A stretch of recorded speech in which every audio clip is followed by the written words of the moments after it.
ये कुछ magic tricks हैं जो मैजिक लाइंस हैं आपके एप्लीकेशन मींस फॉर्मल लेटर में लिखने के लिए। इनको आपको इस वीडियो में थ्रू आउट समझना है और ये लाइंस का यूज करके आप कोई भी एप्लीकेशन को फ्रेम कर सकते हैं। इसलिए इन लाइंस को समझने के लिए वीडियो को एंड तक जरूर देखें। That's all friends, welcome you on my YouTube channel अपनी इंग्लिश बाय शरद दीक्षित। आज का topic very important topic for the board exam, for the all exams. आप लेटर और एप्लीकेशन के टॉपिक से बहुत अच्छी तरीके से परिचित हैं। आज मैं वो ट्रिक्स आपको बताने वाला हूं, वो कुछ लाइंस बताने वाला हूं, वो कुछ तरीके बताने वाला हूं जिनका यूज करके आप कोई भी एप्लीकेशन, कोई भी लेटर को फ्रेम कर सकते हैं उसके फॉर्मेट का यूज करके। और इसके लिए आपको लेटर्स को लर्न नहीं करना पड़ेगा, आपको सिर्फ इन तरीकों को सीख लेना है। किसी भी टॉपिक पर आपको अगर एप्लीकेशन आती है तो ये टेक्निक, ये तरीके डेफिनेटली वर्क करेंगे। So let's start video. But ये सारी जानकारियां लेने के लिए, ये सारी ट्रिक्स को जानने के लिए आप मेरे वीडियो में एंड तक बने रहें। और अगर आप चैनल पर नए हैं तो चैनल को सब्सक्राइब कर लें, चैनल को शेयर करें और एक लाइक जरूर कर दें। Let's start video. लेटर्स कैसे लिखा जाएगा, लेटर्स में कौन सी लाइन का यूज होगा, इससे पहले हम ये जरूर समझ लें कि what is type of letters. Letter क्या है, उसके कितने प्रकार हैं। लेटर मींस हम कोई पत्र किसी को लिखते हैं तो वो लेटर कहलाता है। लेटर टू टाइप्स के होते हैं, फर्स्ट होता है फॉर्मल और सेकेंड होता है इनफॉर्मल। फॉर्मल लेटर मींस होता है आवेदन पत्र, निवेदन पत्र या कोई औपचारिक जानकारी अगर आप किसी अथॉरिटी को देते हैं तो उनको बोलते हैं फॉर्मल लेटर। जिनमें किस किस टाइप के अधिकारी आ सकते हैं, जैसे डिस्ट्रिक्ट मजिस्ट्रेट हो गया, एडिटर ऑफ डेली न्यूज हो गया, सब डिविजनल ऑफिसर हो गया, सुपरिंटेंडेंट ऑफ पुलिस हो गया, सप्लाई ऑफिसर हो गया, चेयरमैन ऑफ म्युनिसिपल कॉर्पोरेशन हो गया या मेयर ऑफ म्युनिसिपल कॉर्पोरेशन हो गया। प्रिंसिपल को भी फॉर्मल लेटर के ही अंतर्गत लिखा जाता है, जिसको आप जनरली एप्लीकेशन बोलते हैं या एप्लीकेशन से समझते हैं, but that is a formal letter. Second word में हम ये कह सकते हैं कि जो एप्लीकेशंस होती हैं वो फॉर्मल लेटर ही होती हैं। दूसरा देखिए इनफॉर्मल लेटर, जिसको बोलते हैं अनौपचारिक पत्र। ये कैसे होते हैं, इनको फ्रेंड को लिखना, फादर को, मदर को, ब्रदर को, सिस्टर को, दूसरे किसी रिलेटिव्स को, ऐसे लेटर्स को हम इनफॉर्मल लेटर में रखते हैं। तो आज मैं जो आपको ट्रिक बताने वाला हूं, जो आपके लिए वर्क करने वाली है, जो ट्रिक्स आपके एग्जाम में काम आएंगी और जो सबसे ज्यादा लेटर आते हैं, जिस टॉपिक्स पे सबसे ज्यादा आते हैं, वो है फॉर्मल लेटर। तो today will start the tricks of formal letter.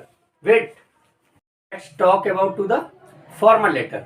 Formal letters सबसे ज्यादा पूछे जाने वाले क्वेश्चन होते हैं जो आपके एग्जाम में पूछे जाते हैं। अब देखते हैं कि फॉर्मल लेटर को हम फ्रेम कैसे करेंगे। अभी मैं आपको सिर्फ उसका फॉर्मेट बता रहा हूं, कौन सी लाइन का यूज आप कॉमनली करेंगे, कौन सी लाइन आपको मिडिल में डालनी है, उन कुछ कॉमन लाइंस का यूज भी हम आपको अभी बताने वाले हैं। तो अभी देख लेते हैं इसका फॉर्मेट कैसा होना चाहिए। इसी फॉर्मेट, क्यों, एप्लीकेशन या फॉर्मल लेटर को जितना अच्छा आप फॉर्मेट में फ्रेम करेंगे वही दिखता है और उसी पर आपको मार्क्स मिलते हैं। इसलिए इनको आप एक डेफिनेट वे में ही फ्रेम कर सकते हैं। इनकी लाइंस, कहाँ पे लाइन छोड़नी है, कहाँ से लाइन को स्टार्ट करना है, कौन सा वर्ड, कौन सी चीज कहाँ पे लिखनी है, इसका एक निश्चित फॉर्मेट होता है। इसीलिए तो इनको फॉर्मल लेटर कहते हैं। और जो इनफॉर्मल होते हैं वो इंडेफिनिट होते हैं, मींस आप कैसा भी यूज उसमें कर सकते हैं, बट इसका एक फॉर्मेट है जो हमको उसी फॉर्म में ही फ्रेम करना होता है। इसलिए फॉर्मल लेटर का सही फॉर्मेट क्या है, कौन सी लाइंस को कहां पे लिखना होता है, किस लाइंस में गैप छोड़ना होता है, किस लाइन में कितना गैप होना चाहिए और कैसे इसकी फ्रेम करेंगे, इन सारी ट्रिक्स को आपको यहाँ पे पहले समझना है। फिर किन लाइंस का यूज करना है वो मैं अभी आपको दूसरी स्लाइड्स में बताने वाला हूं। वो सारी ट्रिक्स मैं आपको बता दूंगा जिससे आपको डेफिनेटली एग्जाम में गुड मार्क्स मिलेंगे। So let's start format.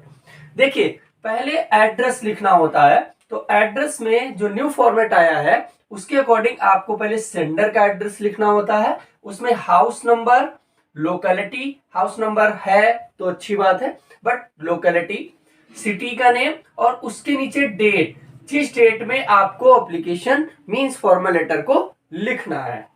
अब उसके नीचे की पोजीशन में देखिए, ऑफिसर का मींस जिस भी पोस्ट को, डिस्ट्रिक्ट मजिस्ट्रेट को, सुपरिंटेंडेंट ऑफ पुलिस को, एडिटर को, ऑफिशियल्स को, मेयर को, चेयरमैन को, प्रिंसिपल को, जिस किसी को भी आपको वो लेटर लिखना है उस ऑफिसर की पोजीशन को लिखेंगे। उसके बाद उसका डिपार्टमेंट लिखेंगे और उसके बाद सिटी का नेम लिख देंगे। ये आपका फॉर्मेट। अब देखिए, सबसे पहले ये होना चाहिए और 1 बाय 1 लाइन आपको छोड़ते रहना होता है। एक लाइन में सिर्फ एक ही पद, जैसे locality 1 line, city 1 line, date 1 line, officer जिसको लिख रहे हैं वो 1 लाइन, और सभी ऑफिसर्स को आपको दा लगा के ही रिप्रेजेंटेशन देना है। क्यों? हम उसको एक डेफिनिट पर्सन समझ के ही ट्रीट कर रहे हैं। तो जब कभी कभी कोई चीज डेफिनेटली ट्रीट की जाती है तो उससे पहले द का यूज होता है। अब देखिए, द ऑफिसर हो गया, फिर वो लाइन, उसके नीचे डिपार्टमेंट, जिसमें जैसे एडिटर ऑफ द न्यूज, तो एडिटर, द एडिटर लिखा, उसके नीचे the times of India, the Hindustan times, the Dainik Jagran, ऐसे टाइप के पेपर्स का नाम लिखना होगा। जैसे डिस्ट्रिक्ट मजिस्ट्रेट, तो उसमें तो सिर्फ डिस्ट्रिक्ट मजिस्ट्रेट और सिटी का नाम आ जाएगा। तो डिपार्टमेंट, ऑफिसर और सिटी।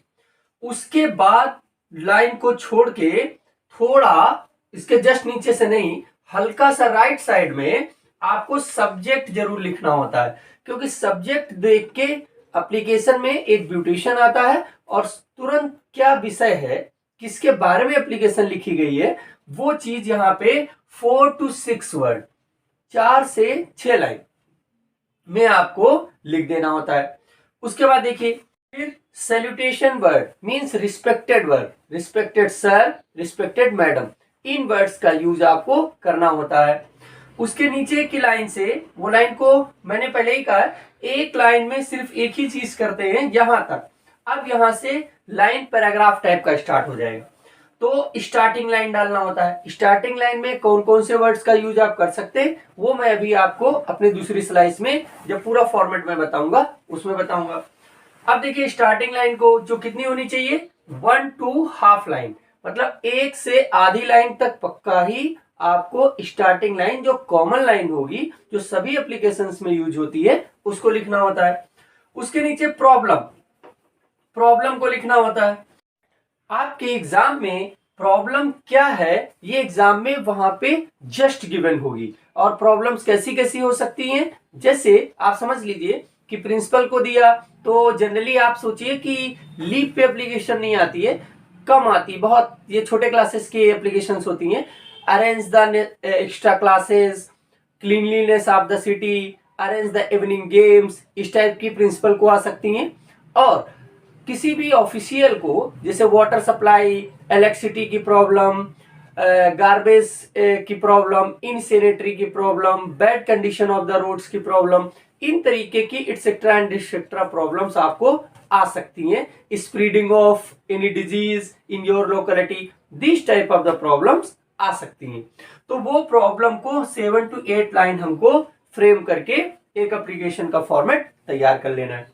जब प्रॉब्लम हो जाए तो उस जहां पे भी छूटे वहां पे आपको छोड़ देनी है लाइन को, मींस आपको कॉन्टिन्यूअस फॉर्म में नहीं लिखना है। प्रॉब्लम, स्टार्टिंग लाइन, फिर प्रॉब्लम, ये एक पैसेज हो जाएगा। उसके बाद आपको एंडिंग लाइन स्टार्ट करनी है, जहां से therefore I request to you ऐसा स्टार्ट होता है। वो कैसे आप लिखेंगे अभी मैं आपको बता दूंगा, लेकिन एंडिंग लाइन स्टार्ट होगा। और एंडिंग लाइन के साथ साथ आपको solution means according to you, आपके अकॉर्डिंग उस प्रॉब्लम का सोल्यूशन क्या है पॉसिबली, वो आपको यहाँ पे लिख देना होता है। उसके बाद देखिए, थैंकिंग यू, थैंकिंग यू लिख सकते हैं अधिकारी को, कोई प्रॉब्लम नहीं है, ये हमेशा ही लिखा जाता है। और उसके देखिए, ये सारी चीजें जो हैं वो लेफ्ट साइड में ही होनी चाहिए। अब कुछ भी राइट साइड में आपको लिखने की कोशिश नहीं करनी है, मतलब कोई भी नया टॉपिक आप राइट से नहीं स्टार्ट करें, लेफ्ट से ही सारी चीजों को फ्रेम करना है। तो थैंकिंग यू, उसके नीचे your faithfully, your sincerely, your obediently, yours, ऐसे टाइप के मीन्स योर्स भी आप लिख सकते हैं। अगर आपको कोई वर्ड वहां पे नहीं याद आ रहा है तो आप जनरली सिर्फ योर्स लिख दें और उसके नीचे XYZ का यूज करें। अगर आपको एप्लीकेशन में कोई नेम अडॉप्ट करने के लिए कह रहा है कि as you are imagine, you are Nautej, you are Rohan, you are Salman, you are any other, तो आपको अगर कोई नेम देने के लिए कह रहा है तो आप वही नाम ही लिखेंगे वहां पे। लेकिन अगर आपको कोई भी नाम नहीं दे रहा है तो अपना नाम कभी भी किसी एग्जाम में, स्पेशली बोर्ड एग्जाम में, बिल्कुल यूज मत करें। अपनी आइडेंटिटी को आपको रिवील नहीं करना होता है, इसलिए आपको XYZ का ही ऑप्शन दिया जाता है। बट अगर कोई नेम देता है तो as I have told you, आप उसी नेम को वहां पे मेंशन करेंगे। अब मैं आपको वो लाइंस बताने वाला हूं जो कॉमनली आप यूज करके किसी भी एप्लीकेशन में उन लाइंस को डाल के आप अपनी एप्लीकेशन को फ्रेम कर सकते हैं और कोई भी एप्लीकेशन आप बना सकते हैं। कोई भी टॉपिक आता है, आपको बिल्कुल भी प्रॉब्लम फेस करने की जरूरत नहीं है। सो उन लाइंस को देखते हैं। लेटर को कैसे लिखेंगे, उसमें सबसे इंपॉर्टेंट होता है कि हम सब्जेक्ट कैसे लिखेंगे। तो पहले आप देखिए सब्जेक्ट कैसे लिखा जाएगा। इस तरीके की कुछ कॉमन टाइप की प्रॉब्लम्स आपको एप्लीकेशन में पूछी जा सकती हैं या आ सकती हैं, जैसे bad condition of roads, water की कंडीशन, इनसैनिटरी कंडीशन, इलेक्ट्रिसिटी की बैड कंडीशन, चेन स्नेचिंग की condition, loudspeaker problem, noise pollution की प्रॉब्लम, गार्बेज की प्रॉब्लम। जैसे इसमें और ऐड कर सकते हैं, कहीं आपके गली मोहल्ले में गार्बेज की प्रॉब्लम खड़ी हो रही है तो इवनिंग गेम्स, डर्टी क्लासरूम, ये प्रिंसिपल को आ सकता है। इस तरीके की कुछ कॉमन टाइप की प्रॉब्लम्स आ सकती हैं। तो इनके सोल्यूशन के लिए आप जो सब्जेक्ट बनाएंगे उसके लिए आपको क्या करना है कि सब्जेक्ट के हेडिंग के आगे अबाउट द, अब उसमें कोई भी चीज, about the bad condition of road, about the poor supply of water, about the insanitary condition, about the chain snatching, about the loudspeaker problem, etc. and etc. बस about the का use करें और इनमें से जो भी टॉपिक आपके exam में आ रहा है उसको यहाँ इसके आगे लिख दें, आपका सब्जेक्ट क्लियर हो जाएगा। अब स्टार्ट करते हैं। स्टार्टिंग लाइंस कौन यूज करेंगे? सब्जेक्ट के लिखने के फॉर्मेट को समझने के बाद अब आप ये देखिए कि स्टार्टिंग लाइंस को कैसे लिखेंगे, प्रॉब्लम को कैसे लिखेंगे और एंडिंग लाइन को कैसे लिखेंगे। कुछ कॉमन लाइंस हैं जिनका यूज करके आप कोई भी फॉर्मल लेटर को फ्रेम कर सकते हैं। देखिए स्टार्टिंग लाइन जहां से शुरू करेंगे तो with due respect, most respectfully, with due honour. इन किसी भी एक वर्ड का आप यूज, इसमें इन किसी भी एक फ्रेज का या एक लाइन का यूज आप कर सकते हैं। स्टार्टिंग लाइन में आप with due respect, most respectfully या विद ड्यू ऑनर किसी भी एक लाइन का यूज कर सकते हैं। उसके बाद I want to bring it in your knowledge, मतलब इस लाइन का यूज आप कॉमनली फॉर्मल लेटर में कर सकते हैं। अपना इंट्रो देंगे, अगर क्लास में प्रिंसिपल को लिख रहे हैं तो क्लास का इंट्रो देंगे, अगर आप किसी अधिकारी को लिख रहे हैं तो अपनी लोकेलिटी का इंट्रो देंगे। इस तरीके के इंट्रोज के बाद आपको स्टार्टिंग लाइंस जो हैं, जो आपकी 2 से 3 लाइंस तक होनी चाहिए, वो आपकी फ्रेम हो जाएंगी। उसके बाद देखिए प्रॉब्लम के बारे में। तो प्रॉब्लम में देखिए the purpose of this letter is to express our dissatisfaction. अब ये लाइन आप किसी भी फॉर्मल लेटर में यूज कर सकते हैं। The purpose of this letter is to express our dissatisfaction. अब यहां पे मैंने डैश किया हुआ है, क्यों? आपको जो भी प्रॉब्लम है वो आपके पर्टिकुलरली वहीं पे आपको पता लगेगी कि वाटर सप्लाई से रिलेटेड है, इलेक्ट्रिसिटी से रिलेटेड है, नॉइज पोल्यूशन से, जैसे मैंने अभी सारी प्रॉब्लम्स को आपको बताया है। तो उनमें से जो भी प्रॉब्लम है उसके बारे में थोड़ा यहाँ पे डिस्क्रिप्शन दे देंगे, लेकिन ये लाइन कॉमन है, इसका यूज करेंगे। उसके बाद देखिए इन, उसके बाद इन आवर या माई लोकेलिटी, मतलब ग्रुप में दे रहे हैं तो आवर का यूज करना होगा। पर्टिकुलरली 1 पर्सन आप लिख रहे हैं तो आपको माई का यूज करना होगा। एप्लीकेशन दोनों टाइप की हो जाती हैं, जैसे ग्रुपिंग में भी कभी कभी एप्लीकेशन समूह में दी जाती हैं, तो अगर खुद अकेले सिंगुलर हम दे रहे हैं तो हम माई का यूज करेंगे। तो ये डालेंगे। उसके बाद देखिए, it gives us a lot of trouble. ये लाइन भी कॉमन लाइन है जिसका यूज आप किसी भी फॉर्मल लेटर में प्रॉब्लम के टॉपिक पे कर सकते हैं। We are living a problematic life due to it. इसकी वजह से, इसका क्या अर्थ है, इसकी वजह से हमारी जो लाइफ है वो प्रॉब्लमेटिक मतलब समस्याग्रस्त हो गई है। ये भी आप किसी भी फॉर्मल लेटर में यूज करेंगे।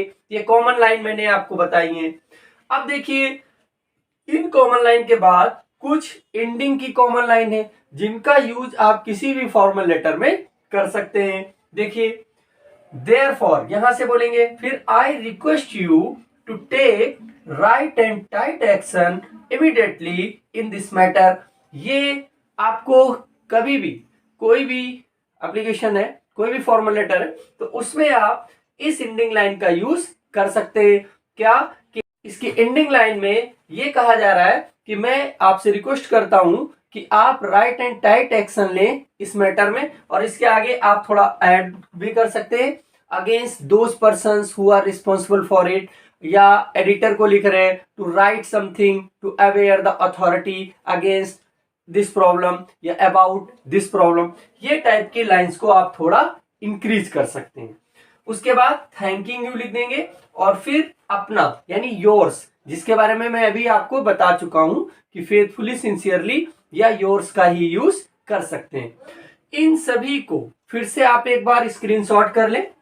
These are the some common lines that you can use in your formal letter and definitely will get good marks.